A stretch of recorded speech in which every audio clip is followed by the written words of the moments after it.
So this is going to be a pretty quick and dirty video since I'm racing to get this up before the group buy period for Ikki68 Aurora Round 2 ends. These are my thoughts on the R2 version of this board versus the R1 as someone who owns and has reviewed the R1. There are a few key differences which I will discuss here, but a lot of it remains the same, so many of my conclusions from the R1 review should still apply to R2, so make sure you check out that video.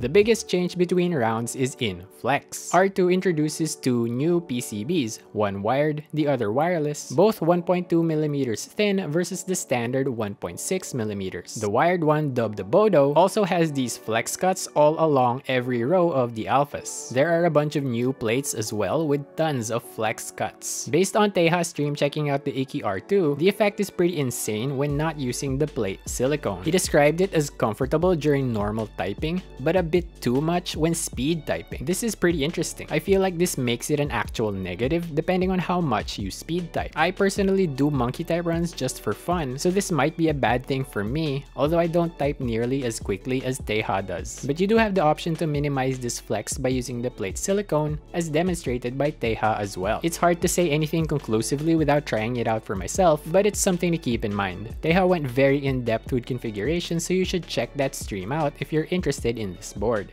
Another consequence of the thinner PCBs is stabilizer compatibility. Usually with these thinner PCBs, you would use stabilizer shims underneath the PCB to fill in that extra space. However, because there's so many hot swap sockets in the multi-layout PCBs, this is not possible. So you will have to buy Wuchui's new stabilizers made specifically for 1.2mm PCBs. This may turn out to be a negative depending on how the stabilizers perform. Taeha was none too impressed, but that seemed to just be because the stabs had been freshly holy modded, making them mushy. Again, it's hard to say anything conclusively, but it makes me nervous that this is your only option for stabilizers unless you want to try doing some janky DIY mods to make other stabs compatible. My biggest annoyances with the R1 Ikki were the issues introduced by the multi-layout support, and the R2 Ikki retains this feature while also extending it to its new Bluetooth PCB dubbed Iceland. With ANSI Enter, you get a west-facing pipe and east-facing enter. The pipe will have this tilt toward the right and bottom as a result. The tilt is worse with a 3-pin switch, but it's still present with a 5-pin switch. The enter key is fine, probably because of the stabilizers. I theorized that there are two factors causing the pipe keys tilt. First is the east/west facing orientation, and the other is the plate opening here being incomplete on the right and bottom. I tested the effect of these two factors using the board's plate separated from the rest of the parts. This way I was free to orient the switches however I wanted. With an east or west facing switch on a completely enclosed plate hole, there was still some tilting and always toward the big bump side of the switch. I then tried a switch on the ANSI pipe position in all 4 orientations. I found that in north or south facing orientation, the switch is actually pretty stable. In east or west, it's pretty loose. So I've concluded that both factors do play a role in this tilt. I don't think there's any way to have both ISO and ANSI Enter support in a hot swap PCB without using east and west facing sockets, unfortunately. But there may be a way to mitigate the plate's effect on the tilt. There's another keyboard that does this multi-layout hot swap thing, the Gopolar GG86. On its plate, you can see this little tab that does not exist on the Ikkis. Maybe the addition of this could help with the tilt. I don't know if it's still possible to change the plates, but I feel like this is something to at least experiment with. I'm also hoping to get my hands on the GG86, but that would depend on how much I can get it for. You might be thinking to yourself,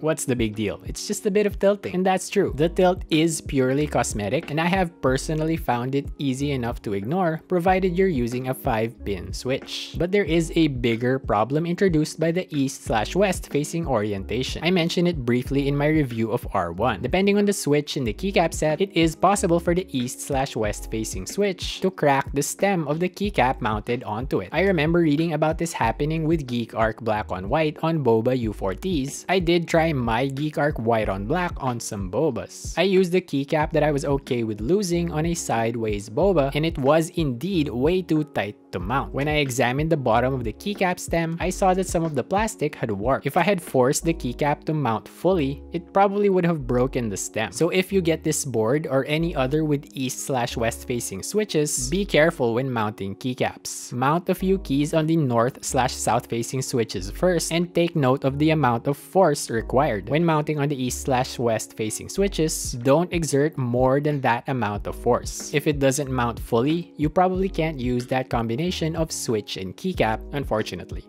So, should you join the Ikki68 Aurora Round 2 group buy? If you're okay with the issues I've outlined here, then go for it. Like I said in my review, I love using the board. I love the way it sounds and the way it looks. And if you're after flex, it looks like R2 will have that in spades. If you already own R1, the decision is a little more difficult. If you're absolutely sure that you want that flex, then go for it. You could also opt to just get some add-on parts for your R1 to make it flexy. You would need the new PCB, one of the new plates, and the new stabilizers. This is an option I'm personally considering. I'm still on the hunt for this elusive flex/bounce phenomenon. I feel like I'll get to experience it from my incoming Keychron Q1, but that will be from thick gaskets. With Ikki R2, it will be through flex cuts. I'm very curious to see if there's a difference, but I haven't decided on what I want to do yet.